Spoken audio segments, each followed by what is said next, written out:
Shalom. Shalom. Puji Tuhan, saudaraku ya. Kita kembali sama-sama belajar apa yang jadi Tuhan mau dalam hidup kami. Kalau tahun-tahun ini kita berbicara tentang komunikasi, berapa minggu yang lalu saya ajak Anda untuk memeriksa tentang komunikasi yang efektif. Ya, komunikasi yang efektif, di mana saya ambil contoh tentang Nabi Amos, ya, komunikasinya yang efektif Amos ini. Mengapa bisa dikatakan efektif? Ya, bagian yang ketiga. Bagian yang ketiga, di situ dikatakan lembar ketiga ya. Karena apa? Amos ini sekalipun bukan nabi, sekalipun jabatannya belum nabi, nanti berakhir menjadi nabi kecil. Nabi, belum nabi, tapi Amos ini bisa mendengar suara Tuhan, bisa memperhatikan apa yang Tuhan mau. Bukan hanya itu, tapi dia juga apa yang dia dengar, apa yang dia terima, apa yang dia lihat, dia berusaha menyampaikannya dengan maksimal. Tidak bisa dibuka.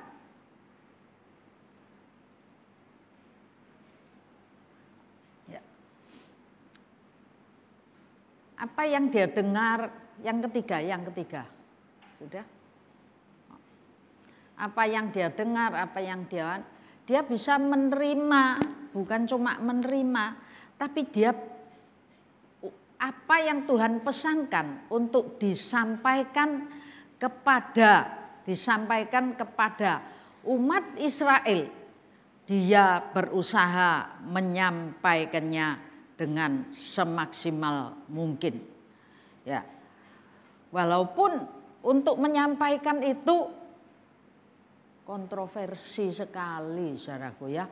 Dia orang biasa, pemungut buah ara, dia harus menyampaikan ke kerajaan Israel. Itu sebabnya terakhir dia dibantai oleh anak-anak daripada Imam Amasya, ya, imam yang ada di Israel Utara. Dia merasa tidak bisa nyampaikan maksimal apa yang dia kerjakan. Jadi ketika dia merasa kesulitan untuk menyampaikan, dia menulis pesan yang dia dapat. Supaya pesan yang dia dapat sekalipun tidak bisa secara verbal disampaikan kepada orang-orang yang bersangkutan, tapi non-verbal dia catat. Saudaraku, buat tulisan itu tidak gampang ya. Tidak gampang. Saya ingat dari sebelum saya, ya itu bisa digedein dikit. Oke. Ya. Saya ingat dari saya masuk perguruan tinggi, awal-awal masuk perguruan tinggi, Tuhan suruh saya itu nulis. Hari-hari itu belum banyak buku, saudara.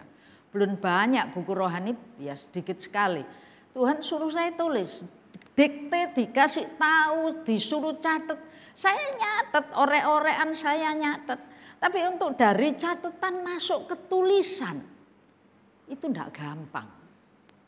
Bahkan sampai hari ini dari lulus SMA sampai hari ini, tidak satu buku pun saya tulis. Walaupun banyak yang tanya, mana ini mau ditulis mana gitu ya. Saya memang rada hobi nulis gitu, saudaraku ya. Yang ada hanya sempat ngisi di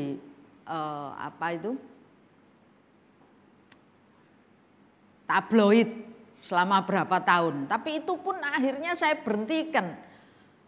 Tidak bisa. Tapi Amos ini luar biasa. Masih ingat berapa minggu lalu? Berapa tahun pelayanannya Amos? Halo, ada yang ingat? kaos. Dapat kaos yang ingat. Ada yang ingat? Tidak ada yang ngiling. Ya apa? Dia cuma 5 tahun. Pelayanannya Amos ini cuma 5 tahun. Yang efektif itu 5 tahun. Dia mulai dipanggil itu tahun 10 tahun. Tapi yang 5 tahun itu mungkin masih training gitu saudaraku ya. Yang 5 tahun ini efektifnya dia melayani sebagai nabi kecil 5 tahun. Anda berapa tahun ikut Tuhan? Pirang puluh tahun, berapa dekade? Apa yang Anda hasilkan? Ini pemungut buah ara loh. Pendidikan tinggi? Enggak juga. Kalau pendidikannya tinggi jadi imam, jadi orang-orang Farisi. Enggak juga. Tapi selama 5 tahun dia bisa melakukan apa yang Tuhan mau. Dia ngomong, dia pergi ke utara diusir, ngomong lagi, datang lagi ke utara. Imam Amasya marah-marah. Akhirnya dia diusir, enggak boleh masuk daerah utara lagi. Dia pergi ke Betel, dia teriak-teriak, dia menyampaikan apa yang Tuhan pesankan. Anda baca aja kitab Amos, seneng saudaraku, cuma pendek kok, mesti seneng. Diusir saudara. Dia merasa gagal untuk bisa menyampaikan secara verbal. Itu sebabnya dia mulai menulis. Ya saiki ono komputer. Enak saudara, nek keliru delete, insert gitu ya. Apa aja. Saya ingat saya waktu tugas akhir nak keliru situ ganti sak lembar mesin ketik. Wah, tek. Kesel saudaraku. Sekarang enak ada diedit, ada apa, copy paste. Dulu ndak ada. Zaman Amos lebih lagi nulis di papirus. Sore loh saudaraku. Lampu juga ndak ada penerangan seperti ini. Anda bisa bayangkan. Tapi Amos tidak ada satu kata pun yang Tuhan ingin sampaikan, tidak tersampaikan. Semuanya bisa, saudaraku ya, semuanya tersampaikan. Tolak, diusir. Nah, saya hanya ingin nyampaikan kepada Anda. Suratan atau kitab nabi-nabi, semua yang ada di Alkitab, itu yang nulis orang lain. Yesaya, kitab nabi-nabi siapa aja. Penulisnya bukan Yesaya sendiri. Yehezkiel, bukan Yehezkiel sendiri. Satu-satunya kitab nabi yang ditulis di dalam Alkitab. Yang nabinya itu jadi penulisnya. Ya Amos ini. Anda lihat betapa gigihnya dia untuk menangkap pesan Tuhan dan melaksanakan apa yang Tuhan perintahkan kepada dia. Gigih enggak? Pemungut buah ara. Enggak ada komputeran, nulis papirus, saudaraku. Pendidikan juga enggak terlalu tinggi. Tapi ada tulisan yang lain menuliskan di dalam kitab Amos ini.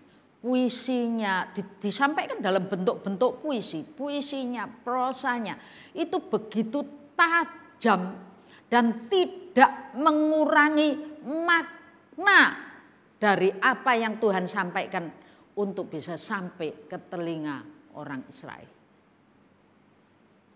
Bisa kasih jempol? Luar biasa.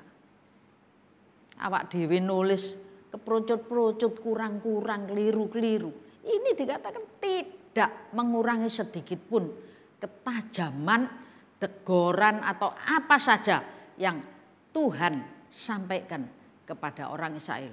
Dia sampai. Jadi satu-satunya nabi yang menulis sendiri apa yang dia dengar dan dia bukukan untuk bisa disampaikan kepada orang Israel. Saudaraku ya, jelas Nah, saya ingin katakan komunikasi antara Tuhan dengan Amos adalah sebuah komunikasi yang sangat efektif. Setuju? Efektif, saudaraku. Apa saja yang disampaikan sampai dilaksanakan.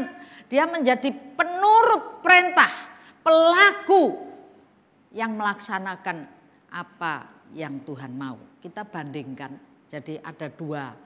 Saya hari ini akan ngomong, minggu lalu itu saya ngomong komunikasi yang efektif.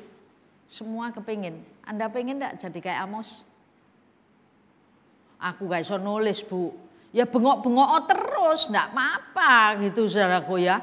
Walaupun banyak tantangan, banyak ancaman, bahkan sampai mati dibunuh. Dia adalah menjadi orang yang patuh dan dia adalah sampel yang terbagus komunikasi yang efektif antara Tuhan dengan umatnya. Dipanggil sebagai nabi-nabi kecil. Karena cuma titik saudaraku yang ditulis. Tapi dia sampaikan apa yang dia percaya. Tuhan percayakan kepada dia, dia sampaikan dengan betul. Lalu saudara, ada komunikasi yang tidak efektif. Lembar 4-nya bisa keluar? Enggak bisa. Nah ini saudaraku ya. Jadi dari Tuhan ke Amos. Dari Tuhan ke Amos. Efektif tulisan di bawahnya. Karena apa? Dia dengar, dia lihat, dia mengerti. Dan dia laksanakan dengan seksama. Jadi komunikasinya efektif. Anda tinggal pilih mau jadi komunikasi yang efektif, pelaku komunikasi yang efektif atau yang tidak efektif. Lanjutnya adalah dari Amos kepada umat. Dari Amos kepada umat. Ini tidak efektif. Tidak efektif. Kenapa saudaraku? Karena dia tidak mau dengar. Dia tidak mau dengar. Pikirannya jauh dari pikiran Tuhan. Sejauh langit dari bumi. Itulah kepikiranku dari kepikiranmu. Langit dan bumi kelihatannya sejajar terus. Ketemunya di garis horizon. Tapi pernah ketemu enggak? Orang-orang Kristen, umat pilihan Tuhan, kelihatannya rohani, kelihatannya baik. Dia sejajar terus dengan langit. Bumi ini sejajar terus dengan langit. Tapi tidak pernah ada titik temu. Inilah yang terjadi pada orang Israel. Dia tidak mau dengar. Saya akan ajak Anda baca aja.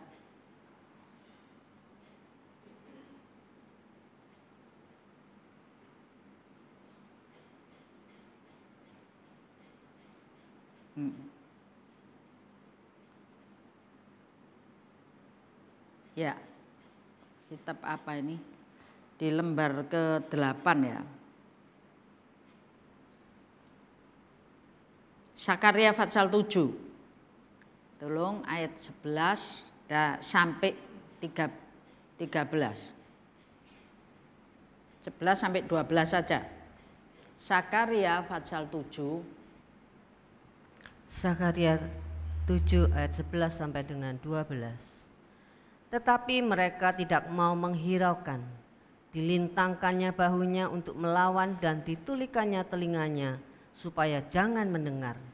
Mereka membuat hati mereka keras seperti batu amril, supaya jangan mendengar pengajaran dan firman yang disampaikan Tuhan semesta alam melalui rohnya dengan perantaraan para nabi yang dahulu. Nah. Oleh sebab itu datang murka yang hebat daripada Tuhan. Ya. Mereka tidak mau mendengar. Jadi nolak. Betul, Amos datang marah mereka. Amos datang diusir, tidak mau dengar. dilentangkannya bahunya. Mereka jadi umat yang tegar tengkuk. Bukan cuma tegar tengkuk, dia kasih belakang punggungnya ini loh kepada Tuhan. Halo, pernah gitu enggak ya kita kira-kira? Kita kalau baca ini kan jengkelno ya. Jengkelno enggak? Kok cik nemene orang Israel ini gak mau ngrungokno. Bukan cuma itu, nantang lagi. Terus munggungi Tuhan, nyungkuri. Nyengkur ya bahasa Jawa, disengkur Tuhan itu. Kok cik kebangetan men. Itu sebabnya ndak pernah ketemu. Mereka tidak sejalan. Mereka dikasih tahu, tidak mau mendengar gitu saudaraku ya. Mereka tidak mau mendengar dan tegar tengkuk. Ndak mau bertobat. Ini komunikasi yang sangat tidak efektif. Pengorbanannya Amos ini sepertinya diabaikan oleh orang-orang Israel. Tapi Amos ini luar biasa ketika dia sadar bahwa ucapannya tidak bisa didengar. Dia teriak-teriak, tidak ada manfaatnya.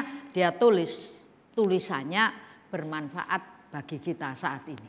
Amin. Tulisannya tidak bermanfaat untuk orang Israel saat itu. Teriakannya tidak bermanfaat. Tapi untuk kita jadi sangat bermanfaat. Anda mau punya komunikasi yang efektif dengan Tuhan atau tidak? Tinggal pilih saudaraku. Yang enggak itu yang kayak apa? Ojo dirungokno, lek Tuhan ngomong enggak usah ngrungokno. Firman ditabur, angin gebes liwat gitu saudaraku. Terus tambah ngomel lagi firmannya, radio rusak. Akhirnya dipunggungi, jok direken gitu. Pernah dimarahi orang tua ngomong gitu? Jok direken gitu saudaraku ya. Ya itu, akhirnya tidak efektif. Apa yang disampaikan tidak efektif bagi orang Israel. Nah, untuk itu kita lihat contoh yang salah satu penglihatannya Amos. Salah satu penglihatannya Amos, kalau tidak salah penglihatan keempat. Ini tertulis dalam kitab Amos pasal 7. Ayat 7 dan 8. Ayat 7 sampai dengan 8. Inilah yang diperlihatkannya kepadaku. Tampak Tuhan berdiri dekat sebuah tembok yang tegak lurus, dan di tangannya ada tali sipat. Lalu berfirmanlah Tuhan kepadaku, apakah yang kau lihat Amos? Jawabku, tali sipat. Berfirmanlah Tuhan, sesungguhnya aku akan menaruh tali sipat di tengah-tengah umatku Israel. Aku tidak akan memaafkannya lagi. Ya, sesungguhnya aku akan menaruh tali sipat di tengah-tengah umatku Israel. Sudah tahu tali sipat? Tali yang dikasih bandul ya goyang-goyang pakai gravitasi itu saudaraku ya. Itu tali sipat. Lalu tali sipat ini untuk apa? Mengukur tembok supaya temboknya tegak lurus. Biasanya tali sipat ini dibawa oleh para tukang yang sedang membangun tembok. Dinding dipasang bata, pasang bata gitu. Di sininya sudah dipasang tali sipat. Tapi tali sipat ini bukan dimanfaatkan untuk dinding yang sudah berdiri. Kalau dimanfaatkan tali sipat dipakai, ditaruh di dekat dinding yang sudah tegak berdiri. Gunanya untuk apa? Tali sipat kalau dipasang, lalu pekerja tukang masang bata supaya batanya tegak lurus. Alat yang mengukur tegak lurus.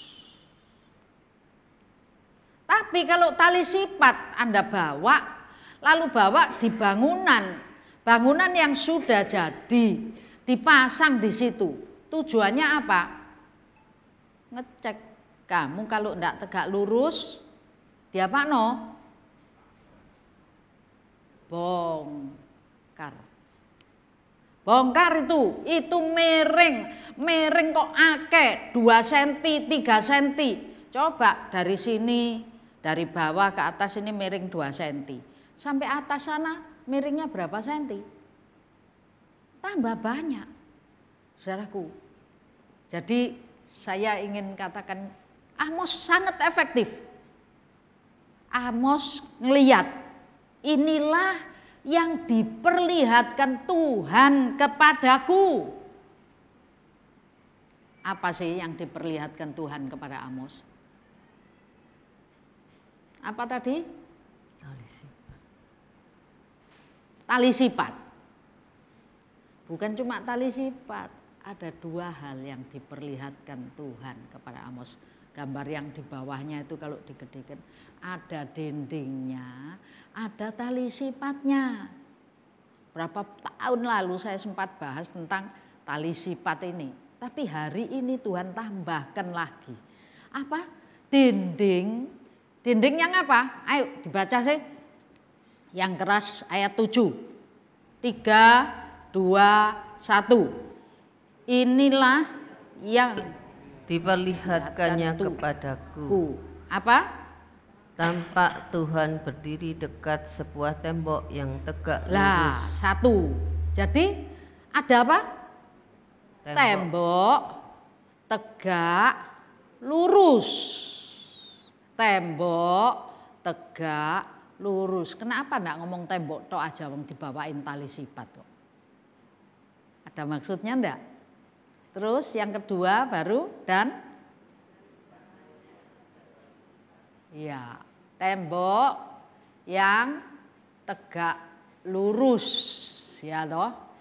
Diperlihatkan Tuhan, tampak Tuhan berdiri dekat sebuah tembok tegak lurus.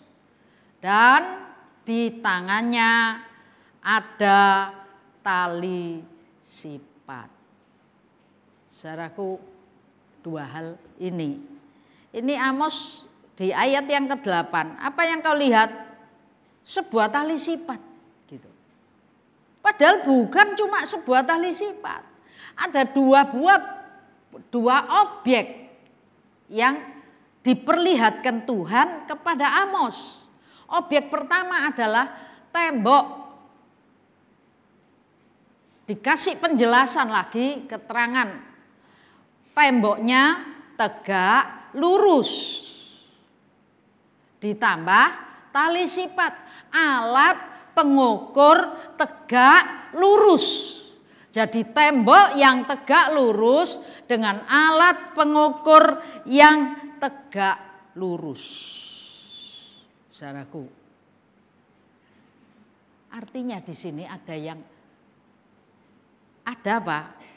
Ada lembar, enggak bisa ya, lembar 6. Ya. Saya katakan tadi tali sipat itu alat pakai bandul gini untuk ngukur tegak lurusnya.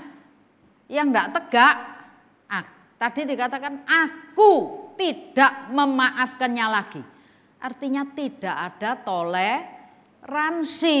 Artinya tembok itu akan dibongkar kalau enggak tegak lurus. Ingat saudaraku ya, di akhir zaman, masa-masa menjelang hari Tuhan.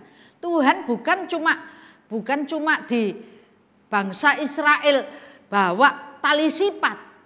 Di akhir zaman dikatakan Tuhan seperti pemurni logam yang duduk di dekat kui untuk melihat.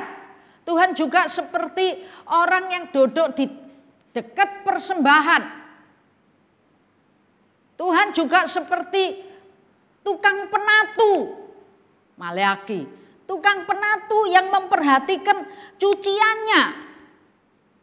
Anda kalau cuci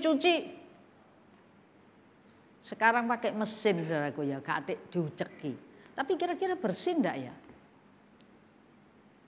Kalau tidak ada nodanya, kalau wajar saja, itu bersih. Obyok, ya resik, saudara. Tapi coba kena noda, kunyit, Kena noda apa? Kalau ndak dipetani, dipilih gini, ya ndak hilang. Artinya di era sekarang ini dekat hari Tuhan. Anda kalau lihat YouTube setiap hari tentang Israel, terjadi berapa menit yang lalu, ada malaikat Tuhan ikut dalam peperangan di Israel. Saya lihat itu yang ngeri, saudaraku ya. Terjadi berapa jam yang lalu, ada pasukan surga. Ada banyak, saudaraku, kejadian-kejadian. Ternyata bukan cuma zaman lalu, zaman sekarang ini. Apa sih kok gak entek-entek ya? Israel lak cilik toh? Cilik enggak? Saat ini Israel itu di tengah negara gede, gak entek-entek. Kenapa, saudara? Ternyata bala bantuan surga bukan cuma zaman Yosafat. Sampai sekarang itu ada. Kita ini harus sadar situasi, sadar keadaan. Dan di saat ini juga kalau Tuhan izinkan hal itu terjadi, memang sudah bagian plan rencana Tuhan. Tapi Anda harus ingat, sebenarnya Tuhan sedang pasang tali sifat di tengah umatnya. Yang balelo, yang neko-neko, coba di Israel, semua masih nunggu Mesias. Kita yang di sini sudah tahu Mesias segera datang kembali. Mesias segera. Mereka loh, gurung teko. Loh ya apa, saudara? Gak diselentik ya apa? Kan kok cek goblok men gitu, saudaraku ya. Gemes. Tapi itu nyata. Tuhan sedang bawa tali sifat.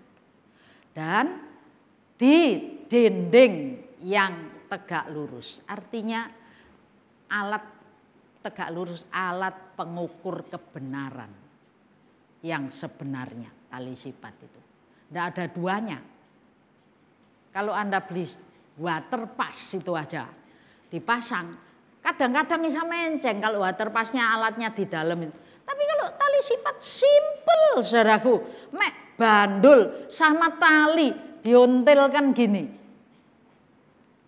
Tidak ada yang lain yang bisa menandingi. Sampai zaman kapanpun yang namanya tali diuntil-until sama beban ini tetap dipakai dan akurat. Kebenaran yang alat ukur kebenaran yang absolut. Amin. Itu tali sifat, alat ukur tegak lurus yang real, yang benar-benar tidak ada penggantinya yang bisa menggantikan dia. Tapi ada lagi satu, temboknya ngomong tegak lurus. Jadi ada dua tegak lurus. Kalau ada tali sifat digantung, lalu ada tembok tegak lurus, tali sifatnya atau tegaknya ini yang tegak lurus. Kebenaran atau tegak lurus yang menurut sendiri. Dinding ini ngomong aku tegak lurus. Yang enggak tegak lurus PDIP dipecat loh, saudaraku. Anda tegak lurus sama Tuhan? Hati-hati kalau yang enggak tegak lurus di partai aja disingkirkan gitu, saudara ya. Apalagi sama Tuhan. Tuhan itu sudah bawa alat tegak lurus. Katanya Bambang Pacul harus jadi Korea gitu, saudara. Kalau tidak jadi Korea, pecat. Ini guyonan, gak melok-melok politik, saudara ya, tidak ikut di politik. Tapi saya ingin ngomong sama Anda. Ternyata ini ada bandul, ada bangunan tinggi. Menceng enggak ya bangunannya ini? Apalagi kalau setiap dindingnya ditimbang dengan apa sifat itu. Menceng enggak? Tapi secara ini adalah bangunan yang tegak lurus. Yang enggak tegak lurus Menara Eiffel. Jadi heboh sedunia. Itu menceng. Dan menceng ini bisa saja terjadi kapan aja. Yang sudah dibangun-bangun rasanya kayak tegak lurus, tiba-tiba jadi penceng. Kenapa? Tahu-tahu tanahnya longsor dikit nih. Mudun titik, miring titik. Apalagi kalau pekerjanya yang neploknya ndak karu-karuan, masangnya ndak karuan, ya menceng. Tapi jelas dikatakan dinding tegak lurus. Jadi kebenaran diri sendiri. Ada dua macam kebenaran. Kebenaran diri sendiri dan kebenaran menurut ukuran Tuhan. Kebenaran menurut ukuran Tuhan. Saudara, kebenaran diri sendiri, apa yang terjadi?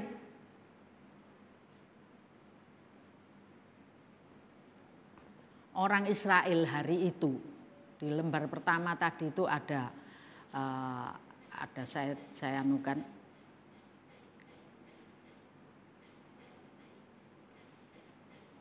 Oh, ya. Orang Israel saat itu apa? Oh, lembar keempat ya, lembar keempat. Lihat, saya kasih tulisan 2 Raja-Raja 15 ayat 9. Tolong dibaca.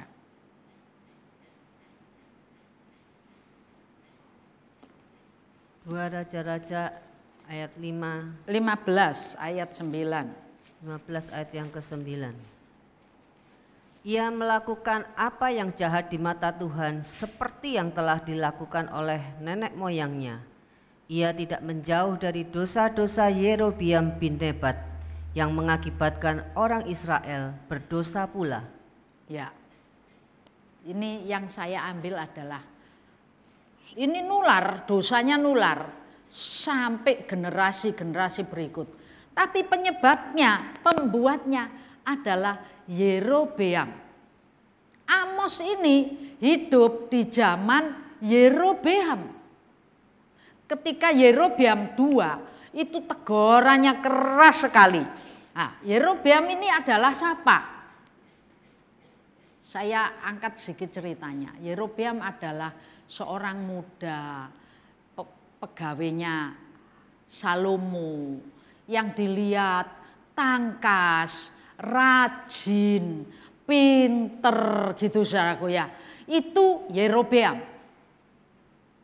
Lalu karena tangkas, rajin, pinter, Yerobeam ini dipilih oleh Salomo untuk menjadi kepala dari satu rombongan orang dalam satu kegiatan. Setelah dipilih oleh Salomo, dia berakhir pada saat Salomo digantikan oleh anaknya Rehabeam, saudaraku ya. Maka Yerobeam ini adalah orang yang mecah kerajaan. 2 suku dipegang anaknya Salomo yang namanya Rehabeam, tapi 10 suku kerajaan utara ini dipegang oleh Yerobeam. Tidak main-main. Kerajaan pecah bukan paru-paru, bukan dapat satu suku. Ini yang gede dipegang Yerobeam, yang kecil dipegang oleh anak Salomo. Nah, Yerobeam ini ada ayatnya sih tapi nanti tidak nutut gitu ya. Yerobeam ini punya pikiran pada saat dia sudah dipilih, pada saat dia sudah jadi raja, dia punya pikiran ini orang Israel ini kalau terus sembahyang ke Yerusalem gitu saudaraku ya, maka orang Israel ini akan balik kepada tuannya, anaknya Salomo. Jadi untuk itu lebih baik aku dirikan di Betel dan di Dan. Dibangunlah lembu emas. Mesbah, lembu emas di Betel dan di Dan.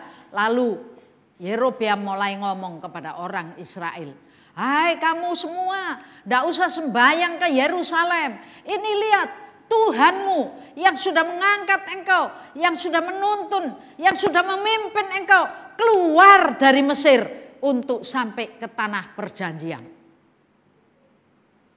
Saudara, apa dasarnya kira-kira? Kira-kira dasarnya apa? Ya pinternya itu orang yang mengandalkan akalnya. Padahal ketika dia diangkat jadi raja Israel, pesan Tuhan kepada Yerobeam, kalau engkau bisa setia seperti keturunan Daud, seperti Daud setia kepadaku, maka bukan saja kamu, tapi sampai keturunanmu, bahkan sampai selamanya keturunanmu akan jadi raja yang ada di Israel. Dia pegang firman itu, dia dengar firman, dengar. Dan dia lakukan sebagian. Ketika dia diangkat jadi orang raja di Israel, dia pegang janji Tuhan. Tapi ada janji yang lebih, kalau engkau taat, memperhatikan pada perintah-perintahku, maka engkau akan jadi raja bahkan sampai pada keturunanmu. Itu dia tidak terima. Dia olah dengan otaknya. Lalu dia pikir, setahun berapa kali orang Israel itu mesti ke Yerusalem sembahyang. Pondok Daun, apa aja mesti ke Yerusalem sembahyang, saudaraku. Itu sebabnya dia pikir kalau balik ke sana, nanti katut sana lagi. Itu sebabnya dia buat. Ini kebenaran. Menurut orang Israel ini adalah kebenaran. Bahwa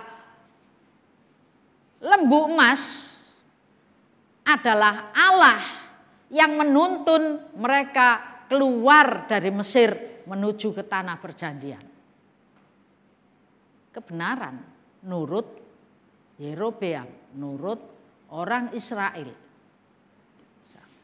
Jadi saya balik ke tembok yang tegak lurus. Maksudnya apa? Oh, bangunan tinggi itu kalau Anda lihat kebanggaan pribadi. Betul? Kalau wah itu tower A, tower B itu satu tower itu punyaku semua loh, gitu ya. Bangga. Memang di era Yerobeam, orang pinter saudaraku, dia berhasil memimpin Israel. Untuk apa? Israel yang selama sebelumnya ditekan dan dijajah oleh Asyur. Zaman pemerintahan Yerobeam, Asyur ini dikalahkan. Bahkan beberapa negara bagian di sebelah-sebelahnya itu ditundukkan. Artinya mengalahkan musuh yang menekan. Bukan hanya mengalahkan, dia sempat ekspansi wilayah. Bangga enggak kira-kira? Jadi yang dimaksud dengan kebenaran sendiri itu adalah kebanggaan pribadi. Kebanggaan pribadi dalam satu Raja-Raja 11:31 enggak usah dibaca. Ya. Kebanggaan pribadi. Hati-hati, saudara. Kebanggaan pribadi ini bisa jadi Allah Baal dalam kehidupan kita. Gimana enggak? Coba dari zaman Katolik ke Martin Luther, Protestan. Katolik ke Protestan. Kenapa disebut Protestan? Karena Katolik ini bangga dengan liturginya. Seperti sudah tidak ada celahnya lagi. Tapi Martin Luther pada saat mengadakan pengampunan dosa, tidak bisa jalankan dia. Ada suara, Memangnya kamu yang bisa ngampuni dosa? Wow, Martin Luther tidak bisa menerima. Itu sebabnya Martin Luther ngomong, yang pengampunan dosa ini tidak ada di Protestan. Minta dewek, sembayang dewek, yang bisa ngampuni kamu Tuhan. Sudah itu di Martin Luther, Protestan. Identitas yang tidak enak ya. Pemberontak gitu. Gak enak kan? Protestan. Tapi sampai sekarang ya mau aja disebut Protestan. Saya ya heran kok enggak diganti namanya gitu ya. Ya toh Protestan terus. Nah, lalu dari Protestan ke Pentakosta. Wow, rame lagi. Dari Pentakosta ke karismatik. Palsu itu. Dengar aja Pak Pendeta yang tua itu kalau ngomong, gitu sampai semua orang karismatik panas telinganya. Nggak bisa nerima. Ini era Roh Kudus. Kalau Anda perhatikan jam aja. Sekarang ini Anda kalau mau lihat jam, tunggu beli jam yang gede gini, Junghang gitu. Tunggu pakai jam gede gitu. Iki gak bener, iku gak bener, iku loh jam. Junghang itu baru jam. Dari Junghang jadi jam dinding. Dari jam dinding jadi jam meja. Dari jam meja jam tangan. Jam tangannya sekarang digital. Gak ono jarume gak ono iku gak tik tik tik. Wong kok lap lap lap. Ya apa gitu. Nggak ada saudaraku. Jadi saya ingin katakan kebenaran sendiri itu seringkali jadi momok, jadi kebanggaan yang dipertahankan oleh orang Israel. Itu sebabnya susah diomongi, susah diinget no. Karep dewe, bener dewe. Siapa yang bisa ngomongi? Tegar tengkuk, lek diomongi ngasih geger. Orang tua marah enggak kalau ngomongi anak dikai geger? Anda tukang ngasih geger, ngasih punggung, apalagi kalau firmannya tajam, angin liwat, radio rusak, gitu saudara. Barno, gak usah direken. Hari itu kekuasaannya meluas, dia tambah kaya. Tapi kebenaran firman Tuhan tidak pernah diterapkan. Anda baca di Pasal 4, Pasal 5 kitab Amos. Apa yang terjadi? Rumah gading itu loh banyak di sana. Larang enggak ya gading? Siapa yang punya gading? Baru-baru ini di Surabaya, di Indonesia. Itu di Bandung. Ada satu keluarga kaya yang punya 3 buah gading. Diukir. Rame banget dari rebutan. Larang saudaraku. Itu rumah gading. Tapi Tuhan bilang rumah gading.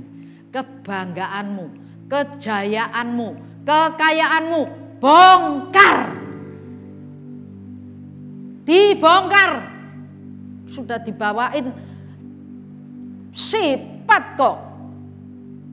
Kalau itu kebenaran sendiri yang membuat engkau jadi bangga diri, yang membuat engkau jadi sombong, yang membuat engkau jadi merasa berkuasa atas hidup sendiri. Ingat, hidup ada dalam tangan Tuhan. Amin. Lu menungso lu sopo. Saya tanya, Anda pernah dengar kesaksian seorang dokter spesialis urologi di Jogja yang enggak percaya Tuhan, enggak percaya bahasa roh. Ini kejadian nyata tahun 20-30 tahun lalu, saudaraku. Dokter ini enggak percaya sama sekali. Itu sebabnya dia tolak Tuhan, tolak bahasa roh. Karena apa?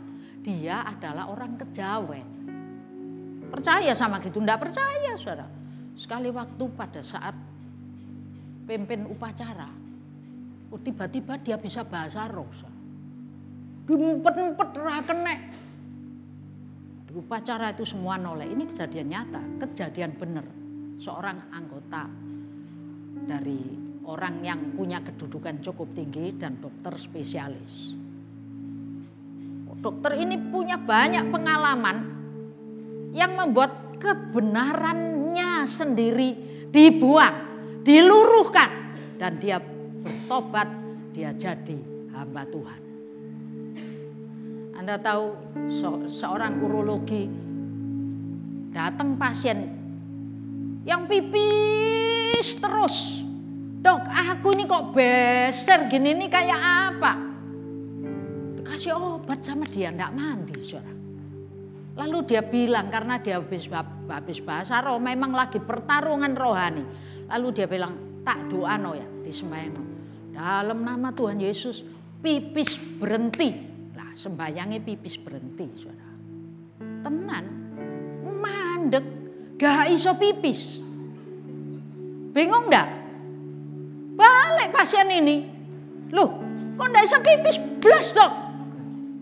Lalu dia mulai memperbaiki kata-katanya. Dan dia ngomong, dikasih pipis yang normal. Saudaraku, dokter ini bertobat. Saya berapa tahun cari alamatnya enggak ketemu, saudara. Tapi saya dapat kasetnya, dapat kesaksiannya. Itu, waduh, saya bilang ini dahsyat. Anggota keraton, orang punya kedudukan cukup tinggi, luar biasa. Dia meninggalkan kepercayaannya, dia meninggalkan kebanggaannya, dia meninggalkan segalanya. Rasul Paulus ketika ketemu Tuhan, dia juga tinggalkan semuanya. Jangan bersandar kepada kekuatanmu, jangan bersandar pada akalmu. Akui dia dalam jalanmu. Kebenaran manusia ini, saya katakan seperti kain lara, seperti gombal mukio. Nak di gini no, suwe kabeh. Coba Anda lihat obat apa yang dulu diandalkan, yang sekarang katanya, oh jok minumiku. Terus ada perkembangan. Berubah kebenaran manusia ini, kebenaran yang lara, kebenaran yang tidak konstan. Bener no karepe dhewe. Apalagi kalau lagi kaya, lagi berkembang, lagi berkuasa, bener terus, saudaraku. Ada yang berani nyalahkan. Oh nek wong gak duwe salah. Diramekno medsos sak Indonesia. Tapi lek sing duwe asalnya punya kedudukan, buat salah, ya ditutupi rapet-rapet mingkem. Ini kebenaran manusia. Cuma berdasarkan kebanggaan, kekuasaan, berdasarkan juga kekayaan. Sehingga dari sana kesenjangan sosial makin hari makin parah. Sing sugih tambah kuwasa, sing melarat diinjak-injak. Gitu saudaraku ya. Tambah. Nah, itu zamannya zaman Amos. Amos itu gemes banget. Kenapa ya di desa-desa, di kota-kota semuanya kesenjangan itu begitu. Orang yang enggak punya diinjak-injak, dianiaya. Amos punya beban. Tuhan berbicara kepada Amos dan Amos menyampaikan.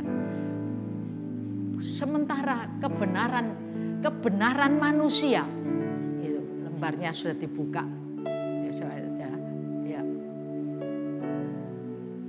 Kebenaran manusia adalah kebenaran yang berdasarkan pada kekuatan sendiri, ketenaran sendiri, ya. Mereka ibadahnya Yerobeam tadi. Betul ibadah, dia tahu enggak sebetulnya kalau Allah yang angkat dia jadi raja, dialah Allah yang bawa orang Israel. Tahu enggak? Dia tahu. Tapi kenapa dia bawa buat patung lembu emas? Adalah motivasi diri sendiri. Untuk keuntungan diri. Hati-hati saudaraku, Anda ibadah. Jangan cuma cari keuntungan bagi diri sendiri. ibadah itu datang kepada Tuhan. Dia yang punya urip, amin. Dia yang punya hidup, dia yang punya kuasa. Kebenaran kita itu gak pernah konstan, tapi kebenaran Tuhan itulah yang konstan. Saya lihatkan Anda satu gambar, wah berjuang untuk buat dinding tegak lurus. Semua manusia kebenaran Allah, kebenaran sendiri adalah semua orang lihat jalannya sendiri seperti jalan yang lurus. Aku bener loh. Kalau Eker omongannya apa? Aku bener loh gitu saudara ya. Tapi sebetulnya lebih dari itu, ada kebenaran Tuhan yang luar biasa. Jadi saya ingin katakan kepada Anda adalah umat yang dipilih.